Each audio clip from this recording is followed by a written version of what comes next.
የግጭት ዳመና በጋረደውና የሚሳኤል ቅንቡላ በየሰዓታቱ ልዩነት በሚበጠብጠው የመካከለኛው ምስራቅ ግጭቱን የአሜሪካው ፕሬዝዳንት ዶናልድ ትራምፕ ሌላ መልክ እንዲይዝ እያደረጉት ይገኛሉ።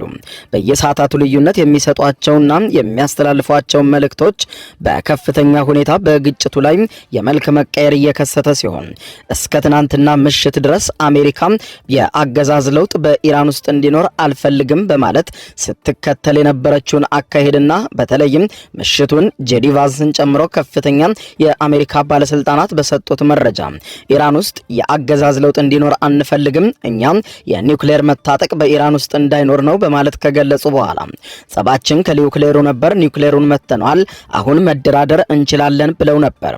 ነገር ግን ዶናልድ ትራምፕ ዛሬ ሌሊቱን በማህበራዊ ትስስር ገጻቸው ባሰፈሩት ጽሑፍ የአሜሪካ አስተዳደር ሲከተለው የነበረውን ፖሊሲ በሚቃረን መልኩ በኢራን የአገዛዝ ለውጥ ወይም ሪጅን ቼንጅ እንደሚኖር አስታውቀዋል። ይህ መግለጫቸው ዋይት ሃውስ የጥቃቱ ዓላማ የአገዛዝ ለውጥ አይደለም እያለ በተደጋጋሚ ያስተባበለውን መረጃ ፈጽሞ የሚቃረን ነው።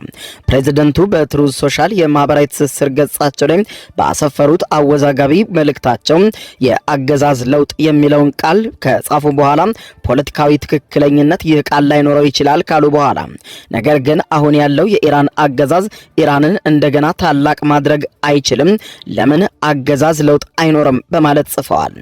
በመልእክታቸው በመጨረሻ ላይ ሚጋ በማለት አስፍረዋል።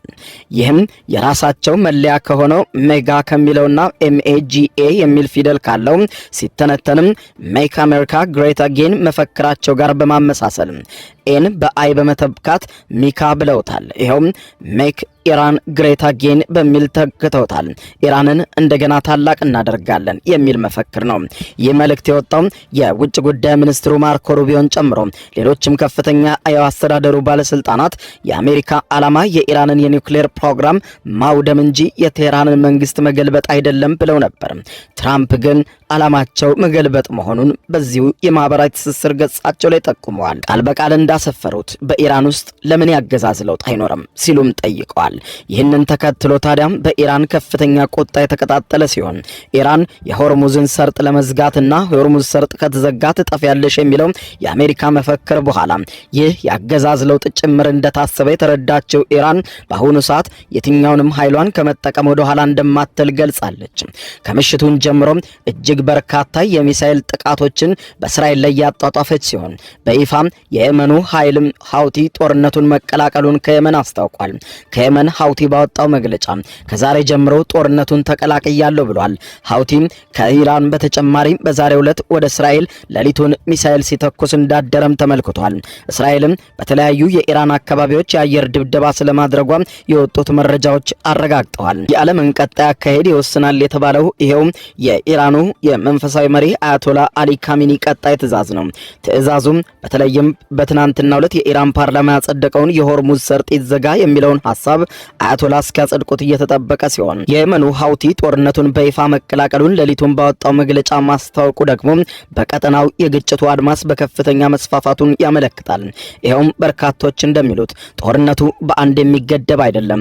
ከዚህ ቁጥጥር ከወጣ በርካታ አካሎችን ወደዚሁ ጦርነት እንደሚስብ ይታመናል። ይህንን ተከትሎ ታዲያ ኒውክሌር በታጠቁ ኃይሎች መሃል የሶስተኛው የዓለም ጦርነት የመጠፋፋት አደጋ ጥላ ባጠላበት በአሁኑ ሰዓት የሩሲያው ፕሬዝዳንት ቭላዲሚሮቪች ፑቲን ለመላው ዓለም እንዲህ አሉ።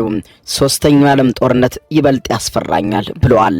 ሶስተኛው የዓለም ጦርነት ቢነሳ አሉ ፑቲን ሁሉም የአውሮፓ ሀገራት በፍጹም የሩሲያን የኒውክሌር ጦር መሳሪያ መከላከል እንኳን አይችሉም ብለዋል። ሩሲያ ኒውክሌር ለመጠቀም ከተገደደች ከምድረ ገጽ ድምጥማጣቸው የሚጠፋ በርካታ ሀገራት አሉ ብለዋል ፑቲን።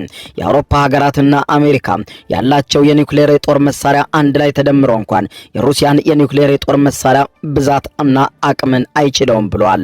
ሩሲያ ከአሜሪካና ከአውሮፓ የሚበልጥ ብዙ የኒውክሌር የጦር መሳሪያ አላት ያሉት የሩሲያው ፕሬዝዳንት ቭላዲሚር ፑቲን ነገር ግን ፈጣሪ አምላኬ የሶስተኛው የዓለም ጦርነት እንዳይቀሰቀስና እንዳይጀመር እንዲያደርግ ዘወትር ጸሎት እያደረኩ ነው ብለዋል ፑቲን።